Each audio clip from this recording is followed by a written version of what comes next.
So before we get into the topic of today, which is just getting your home ready for the spring market, it's a really short topic. It is packed with good information, but it is a relatively short topic. So if you're watching this on your lunch break, you can get back to your workday here shortly. But I always want to introduce ourselves because when I'm listening to a webinar, I always want to know who the presenter is. Is it worth my time? Are they experts in what they do? What is their background, and so on and so forth. So. Um, Without tooting my own horn too much, you guys can read the screen, but the one thing I will mention is I am from Quesnel, BC. Grew up in a small town in the central interior. And Navin and Sunny are actually both also from Quesnel. We go way back. We've known each other for a long time. And that is how we came to join forces. And anyway, um, coming from a small town, we were all very close knit, and we've built our real estate and development businesses that way as well. So that's one thing I do take a lot of pride in, is being from Quesnel and bringing that small town mentality to a big city and approaching our business that way. It's done wonders for us. I did go to UBC in 2011. We had some family issues. Dad got hurt at work, and I had to think on my feet a little bit, and I was able to get my real estate license and pay for my school without loans. And did go on to finish school at UBC, and for a couple of years worked both full-time pharmacy and real estate, and almost went nuts doing it, working like 16, 17 hours a day. And then eventually made the switch into development and real estate. And I'm one of the early partners of QMO Developments. We're celebrating our 10-year anniversary.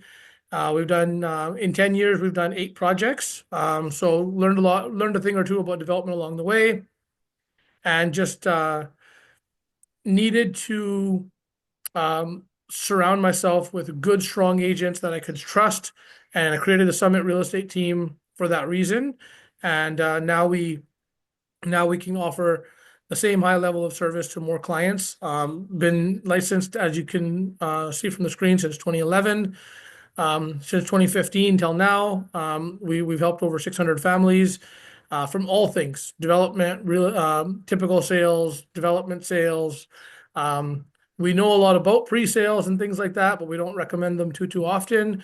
But everything, condos, townhomes, single family homes, acreages, farms, commercial, you name it, industrial, we've sold it. And yeah, so we're happy to share all that knowledge with you through our series of webinars. Like I said, today's is a simple topic. It's about getting your home ready for the spring market, some spring cleaning tips, some curb appeal tips, some getting rid of clutter tips that Navin will highlight. So nothing nothing too technical today, but just a lot of great tips that do actually help you if you have any plans to make a move this spring or next spring or any year. Navin, go ahead. Hi guys, I'm Navin Mahal. Just like JD, we grew up in Cornell. I've known JD for since I was 4 years old, so we go quite a ways back. After I graduated high school, I actually attended the University of Washington. Interestingly enough, I was actually going to school for radiation therapy. Coming from a small town, as either pharmacy, engineering, doctors, and these sort of things. So that's something that I just thought I would like, which I knew I had no interest in. So I went into a financing career, was there for over a decade. Um, when I came back from the US, coming back into Vancouver, I purchased my first home at the age of 21, just knowing that, I wanted to be in the market.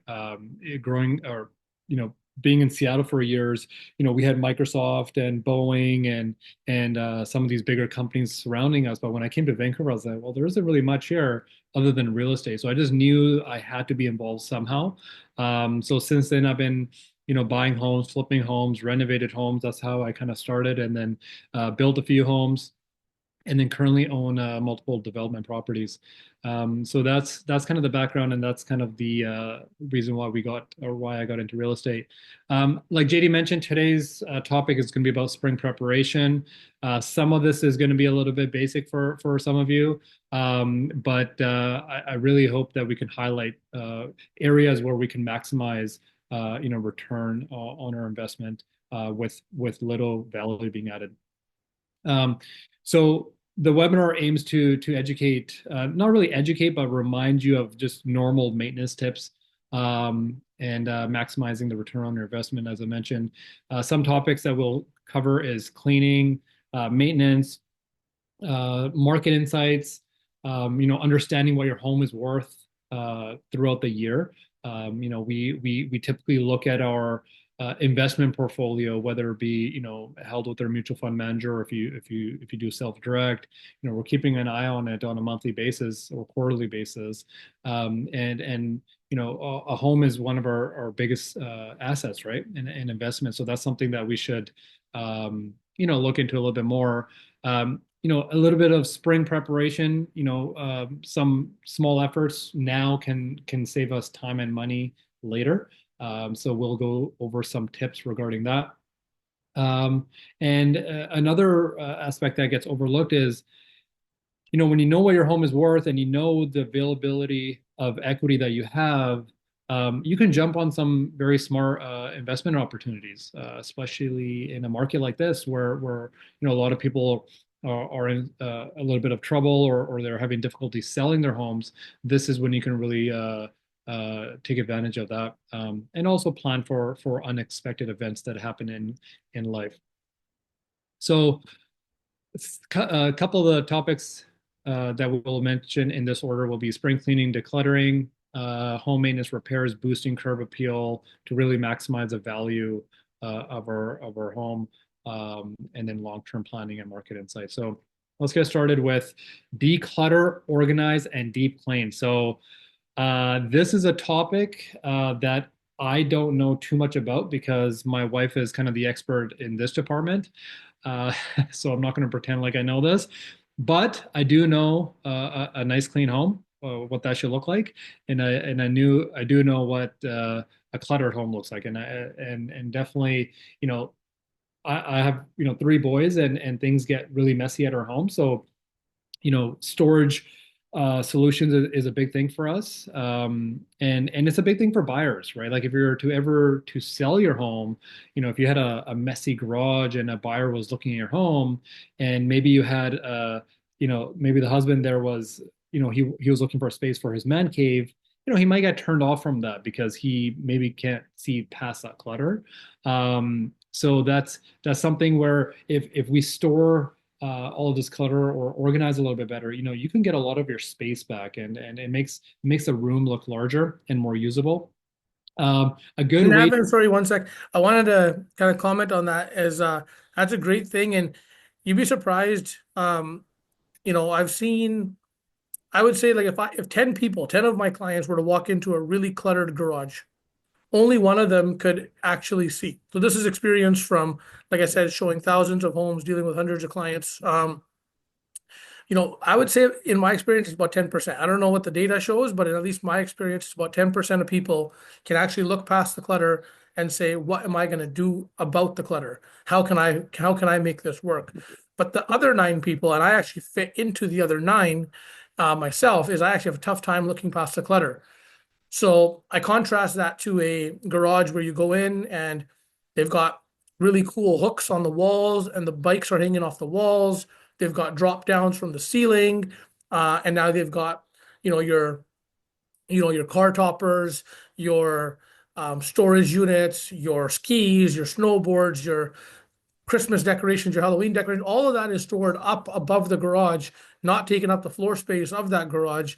And all of a sudden, the buyer thinks it, the realtor thinks it, and including me, you think, hey, you know what? If these guys take such good care of their garage and their storage items, I can only imagine that they've taken good care of the rest of their home. So all of a sudden, something that you think is actually small really impacts somebody's perception. It actually impacts a potential offer price that you may get because a buyer even thinks twice before sending in a lower offer on a property like that, thinking, hey, you know what, these guys have a lot of pride in their home. I don't want to offend them.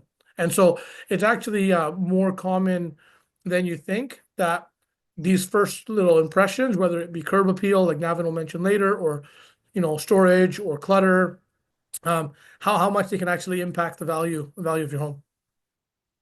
Yeah, and a lot of these buyers are, if they're looking at a messy space, they might be thinking, well, if they don't have room to, store this Christmas tree or this item, like, maybe we won't either, right? So it's definitely something that gets overlooked, and we want to take advantage of that. So another way to get rid of some of this clutter is to donate, sell, or have a keep pile, right, or store unused items. So I grew up from an immigrant family where they definitely did not donate. And if they were to sell, they'll sell for too much where no one will buy it. So then we ended up keeping everything.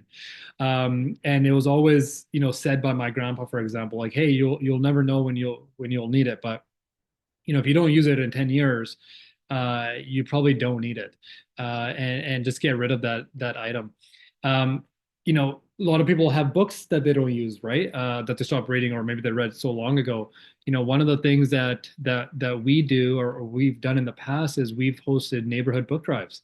So if you have, a ton of books and that you want to get rid of, give us a call. We will set up a neighborhood book drive pickup with your neighbors, right? So we'll send out some mail out and let them know that we're coming out, out on a specific date. And it's a great way for the community to get together and give back for someone who needs that book, right? Maybe they're unable to afford those sort of books. Education is priceless. Some of us might have big ticket items that we got to get rid of. An old fridge, a couch, some of these sort of items. You can always log in to whichever municipality that you're from, and to look into their spring cleanup programs, where the city will offer like curbside pickups. And if you're having difficulties looking that up, you can always contact us, and we can do that for you. Going back to do for the book drives and community engagement, when we're getting rid of clutter, a great option is to host a garage sale. And you don't just have to do it with yourself. You can maybe get some neighbors together and host a larger neighborhood garage sale. Again, just like the book drive, we will send out letter campaigns, social media, email database, and help promote the sale. It really gives us a great opportunity to come and talk to your neighbors, and hopefully you put in a good word for us. And it's a great way to not only turn a little bit of clutter into cash, but have some barbecue with your neighbors, and it's a great way to promote that.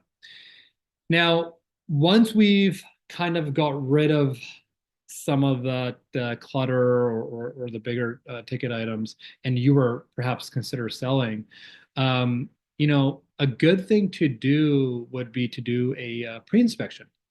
So before we get into all of the maintenance and how to make sure we change the air filters and these sort of things in our furnaces, a pre-inspection actually saves us a lot of time. And what a pre-inspection basically is a home inspection on yourself. So if you were a buyer and you were to go look at a home, you would do a home inspection.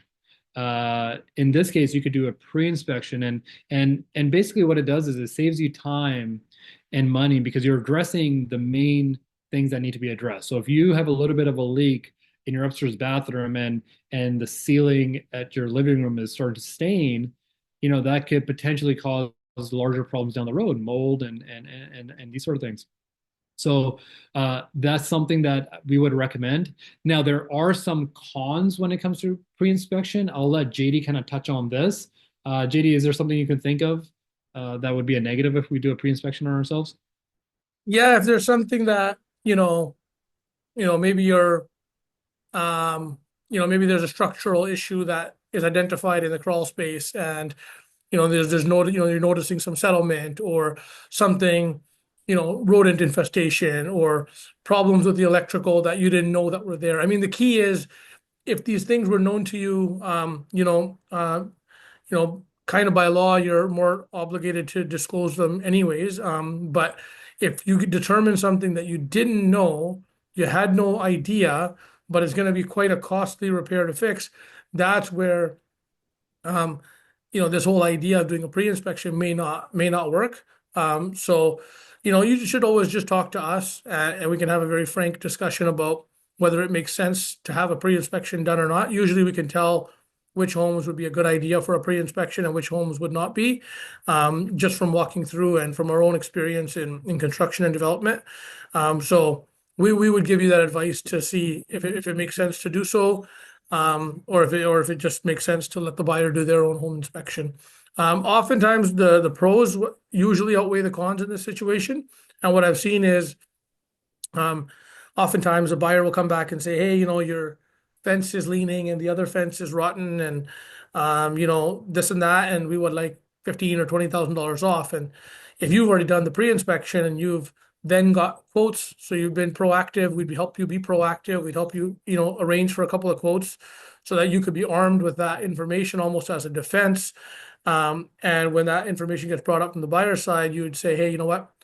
I agree with you. Fence is leaning. That other fence is rotten. However, we've got quotes too, and there's a couple of companies that are willing to do it between $2,000 and $3,000. So, as a courtesy that you have to do some work. Maybe we'll give you $4,000 off or something, but we're definitely not giving you 20 grand off. And so, it could be important in protecting your negotiating position. But again, this is almost like this is a this is a long discussion in of itself. In and of itself, we're just kind of introducing the topic to you. And like I said, each situation is different. So there could be times where it's not a good idea. There could be times where it is. So. That's right. So after the home inspection, just the normal home maintenance and repairs around the house. I know some of you already do this on a regular basis, and you already know about some of this, but it's still important to kind of get a reminder. We all know we got to get an oil changer on our car, but until we get that, indication that says, hey, your oil change is due, we go and get it done, right? So it's one of those. I'll start off with HVAC service, and before I go over the next couple of slides here, because they're going to be related to certain trades that we can recommend. So like HVAC or plumbing or electrical and any of these sort of people, we work with typically two or three of them in each category.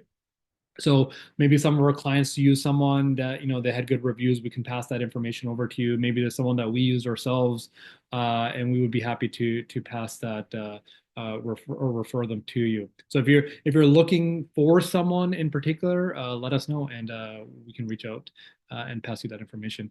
So with HVAC services, again, some of the common things will be, changing your air filters, servicing your furnace.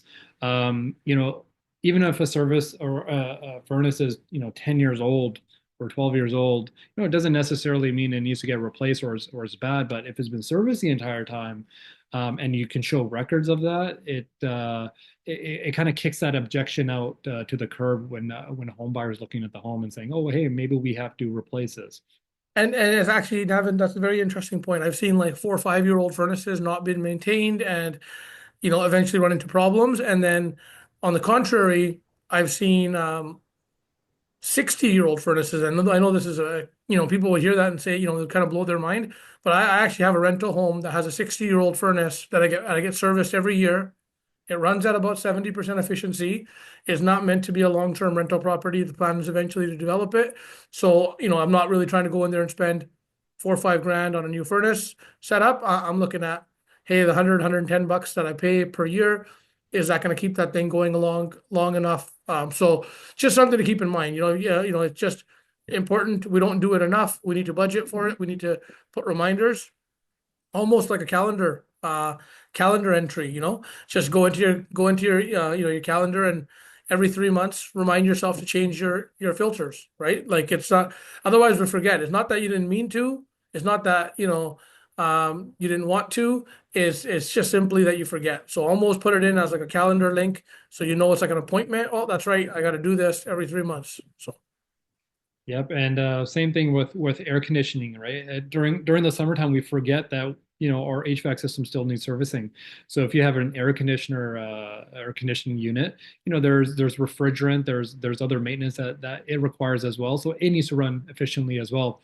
Natural gas burning appliances need services, right? So JD mentioned the furnacing, but boiler, hot water on demand, your stove, a lot of these get overlooked, and some of it doesn't even take that long to really check over, to be honest. Just a few minutes of this, and you're good for the season. So just again, what JD mentioned, like you kind of just want to have it marked off on a calendar, like okay, March of every year we do this, right, and make some of these maintenance and repairs on that list. Um, Next item would be plumbing and electrical. Fix leaking taps, running toilets.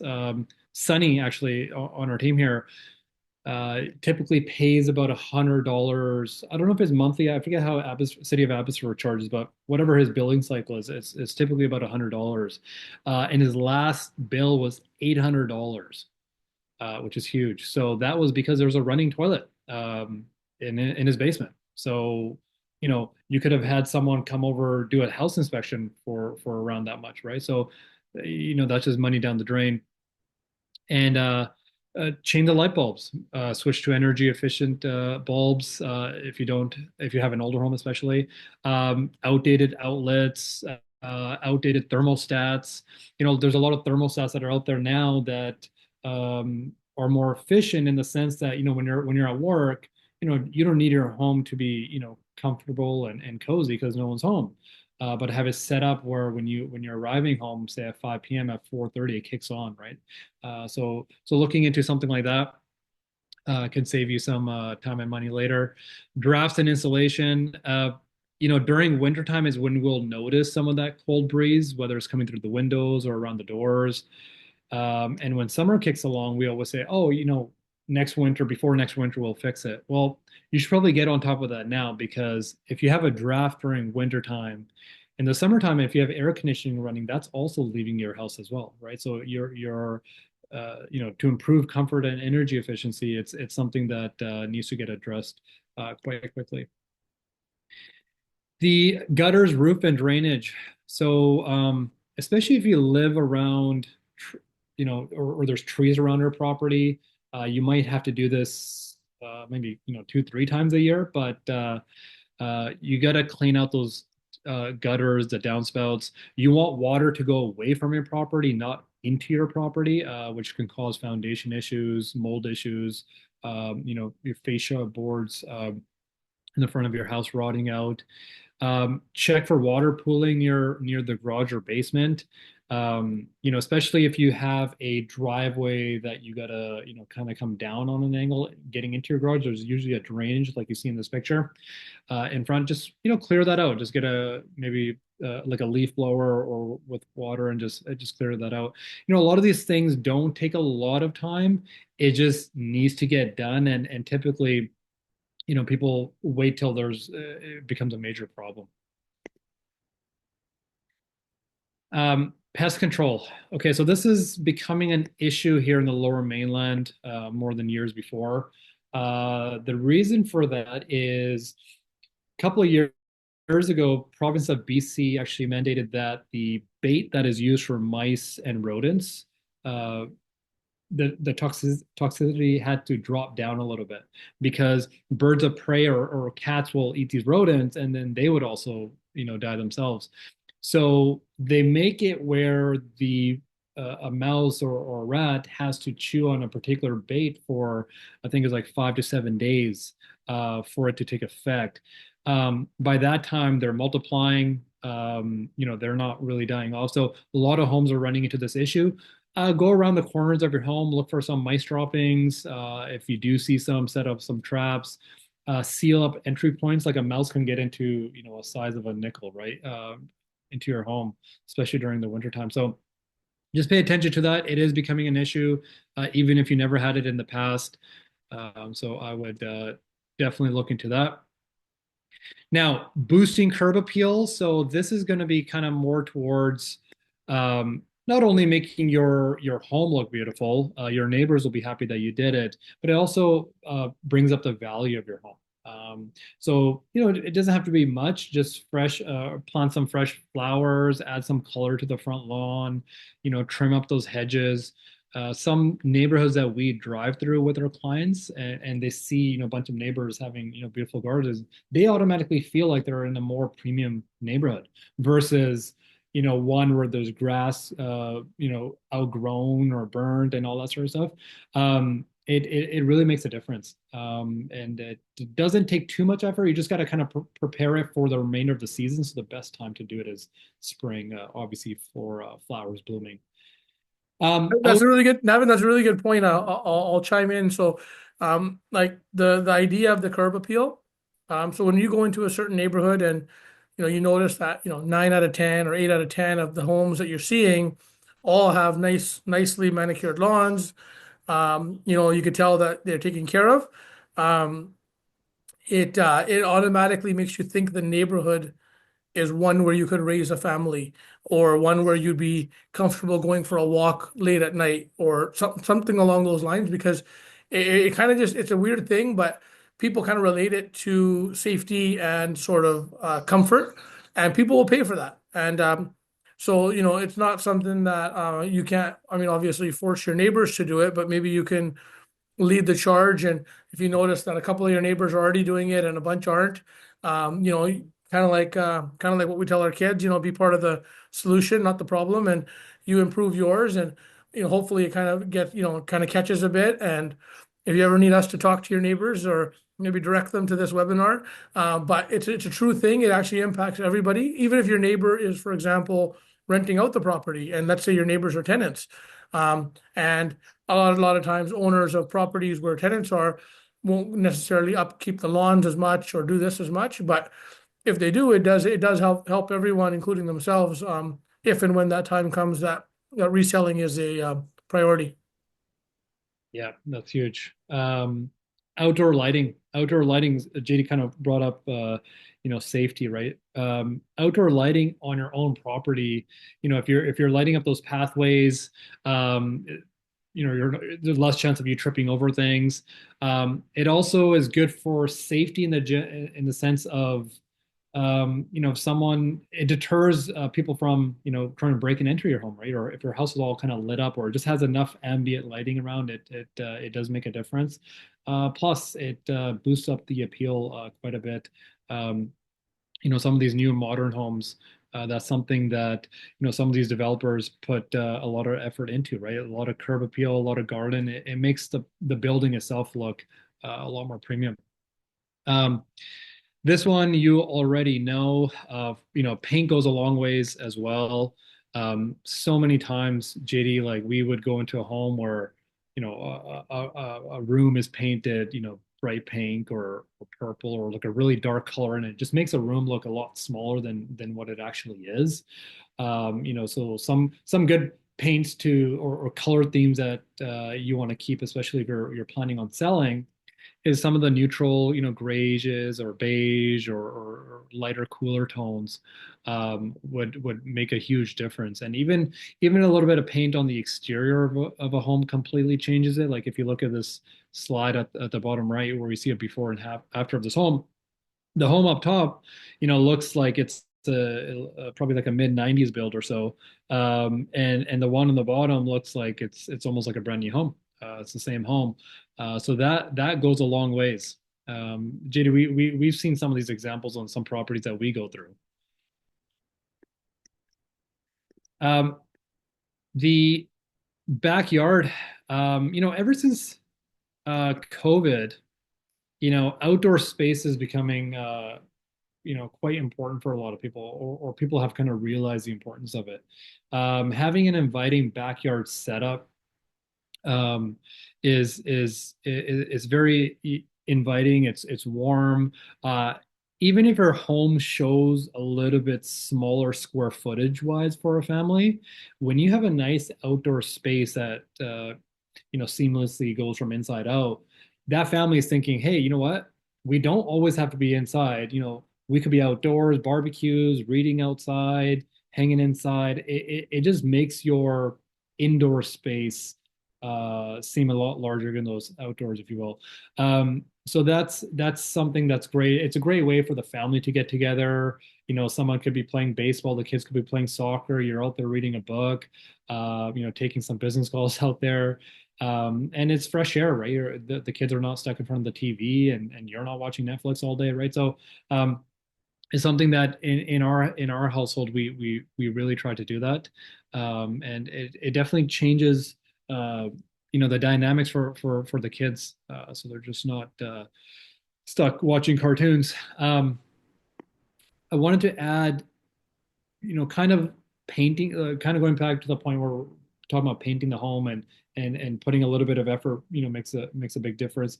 Power washing makes quite a bit of a difference as well, right? Especially if you have a lot of walkways or patios, you live around trees, cleaning the driveways, the decks, and power washing those gets all the winter grime off.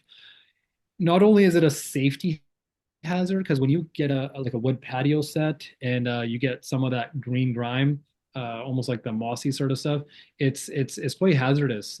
I've slipped and fell a couple of times by our home, when we didn't have that upkept.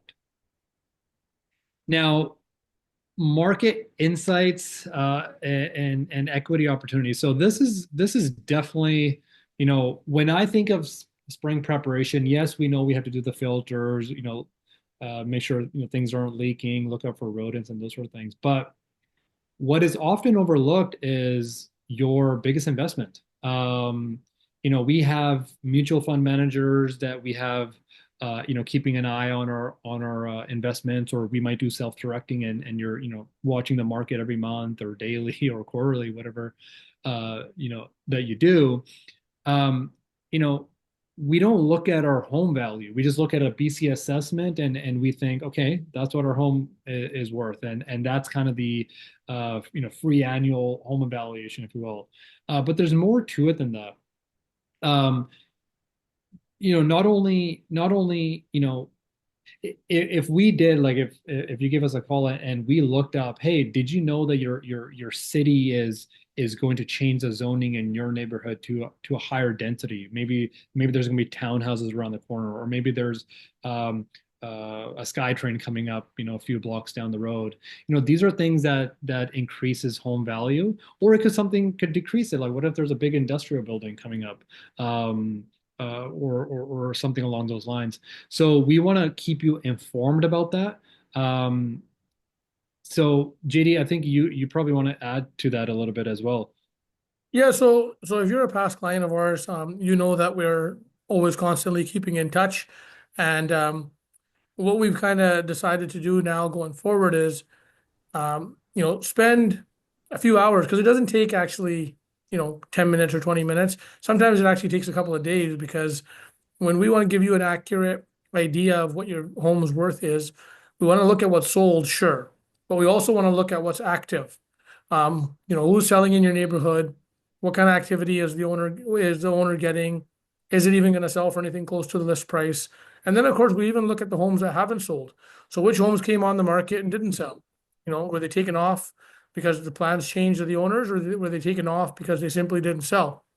And so all that information goes into our sort of analysis, and then we can kind of give you a better idea of, hey, what is your home worth? And then you would tell us, hey, we upgraded this year. Okay, so we can take that into account. So annually, getting a detailed idea of what your home is worth is a worthwhile exercise for us too, because then we can always look at it year over year and see if there's a trend one way or the other.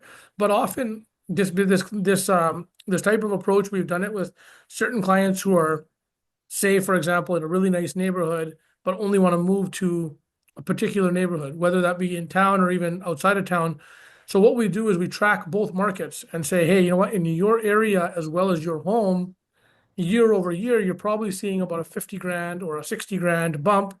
But the area that you're looking to buy in, say, 5 years, you said, in the last 2 years, it's been going up by 120 grand a year. So it's actually, it's your spread when you do sell and buy every year, it's getting worse by 60 grand. And that may be okay to you, or it might be, hey, you know what? I actually am okay to make that move sooner than later because I don't want that spread to be another 60 times 3, 180 grand by the time I actually make my move. So just, data is useful and powerful if you're gonna use it to make a decision or at least inform yourself. So, we have access to the best data. Our job is to share that and convey that to you. So as much as you want or as little as you want, let us know, and we'll make sure that you have everything you need. That's right. And knowing what the equity that you have in your home is also very important. Whether you're selling or buying, that's one thing, but maybe you just want to stay in your home that you're at right now, and you want to put that money towards renovation, right? You can tap into that equity, especially knowing what your home is worth. You can get in touch with some brokers that we can provide you with, or if you're working with a particular broker, you can access that information. Or if you were preparing to sell your home down the line, having a kitchen renovation or changing that primary um, bedroom or adding a suite to your home. The government has programs where you can get grants if you add a suite. You can unlock more value in your home by doing that as well. Education costs. So maybe your kids are going to university abroad or around here. And like myself, I went to the US, so schooling was a little bit more expensive. And you can provide that option for your children, which is priceless. Investment opportunities, come our way or might come your way. Maybe it's a rental, it's an Airbnb in areas where you can do Airbnb. Maybe it's a vacation property that you want to acquire, whether it be cabins on a lake or what have you. Um, development doesn't necessarily mean you're building a massive project. It could just be like what JD said, right? Like maybe it's a neighborhood that you want to kind of go into. You could, acquire a property there, construct a brand new house while you have this house, or sell this house, or rent your current home. There's many options. It's a deep topic to get into, but it unlocks quite a bit, especially when you know what your buying power is. Otherwise, we're always looking at what are our cash reserves, and you're like, well, no, I can't get into this or that. But if one of us were kind of to go over, hey, your home line of credit is running at X amount of percentage, and this investment that we see, or this development property that's coming up, you can net, you know, say whatever percentage, and the spread is quite large, and it makes you comfortable. That's something that you can jump on, especially in a market like this where there's a lot of core order sales, or people paid too much in the past for a home and they're trying to get out of it. You can take advantage of some of these opportunities. And of course, debt consolidation. A home line of credit rate of interest is going to be quite a bit lower than your credit cards or personal loans. So that is an area where you can exploit that as well. So that pretty much sums up what we about spring market preparation. So if anyone has any questions, we can do a Q&A session for a few minutes. If you don't have any questions now, but you maybe remember a little bit later on, you can always call us or email us. A lot of our clients right now are at work, so they'll be looking at this after the fact. And we encourage everyone to ask us any questions that they might have. Perfect. It looks like we have one question from Veronica. I need help. I need help getting my house ready for sale. Do you guys have a list of trades that can help me get my house ready for sale? Absolutely. So the short answer to that is yes. The long answer is depending on what you need, we'll be providing that. And then the other question is, can you recommend a reliable cleaning service in the Surrey area? Yes. So again, we'll give you the names of a couple, and depending on what kind of type of cleaning you're looking for, interior, exterior, deep clean, declutter, we'll provide you with a couple of names for that too.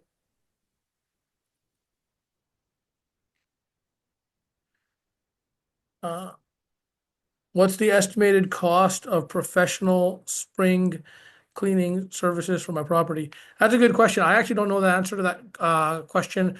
I guess it would depend on how bad it is, but I think the rule of thumb is we would always give you a couple of companies, usually two or three, and get quotes from all of them, and then you'll know where what a reasonable number looks like. And of course, if you get any number that looks like it's high or whatever, just reach out to us, and we'll always call the company and see if that's the best they can do. Just because we do send some of these companies a fair bit of referrals, so we do have some pull when it comes time to getting you the best rates. Usually we don't negotiate too much because they usually start with a really good rate. But something to but depending on the situation, there's always a chance for a conversation. And we'll just wait around for another minute or so to see if there's any other questions. Um, at which point we'll wrap up.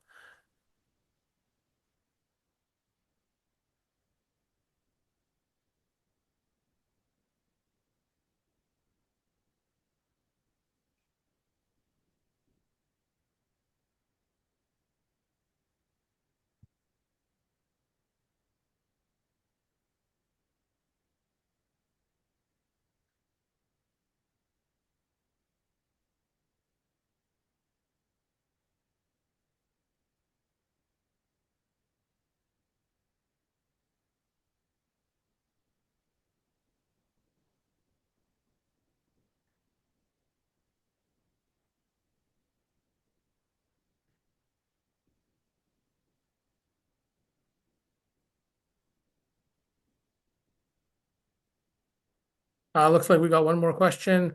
Again, just asking about what my value is and if we can keep them informed on a different area that they're looking at. And so the answer to that obviously is absolutely. Um, and we'll always let you know what the specifics of a certain market are. That's why we have three of us, because certain neighborhoods are different. Each street is different. I live in a neighborhood, for example, where, you know, a handful of streets are worth more than a handful of other streets, and they're all in the same area. And sometimes people just say, "Oh, I live in this neighborhood and I'm happy to be here and I'm willing to pay the price." But they don't realize that the neighborhood almost has like 10 or 15 or more, even sub neighborhoods within that little neighborhood. And for different reasons, certain parts of that neighborhood are more desirable than other parts. And some people are okay with the less desirable part and happy just to say that they're living in that neighborhood, and that's okay too. But our job is to kind of educate you and say, why is two same houses in the same neighborhood have, a 300K difference in the value? And and that's our job to explain that in both the area that you live in and as well as the area that you're looking to move into. So there are premium areas within the area. And thanks everybody for your time. I want to get you guys back to work so thanks for taking time out of your lunch hour.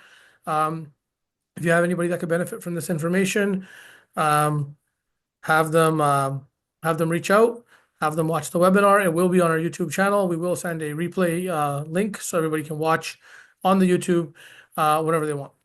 Thanks so much and have a good day. Thank you, everybody.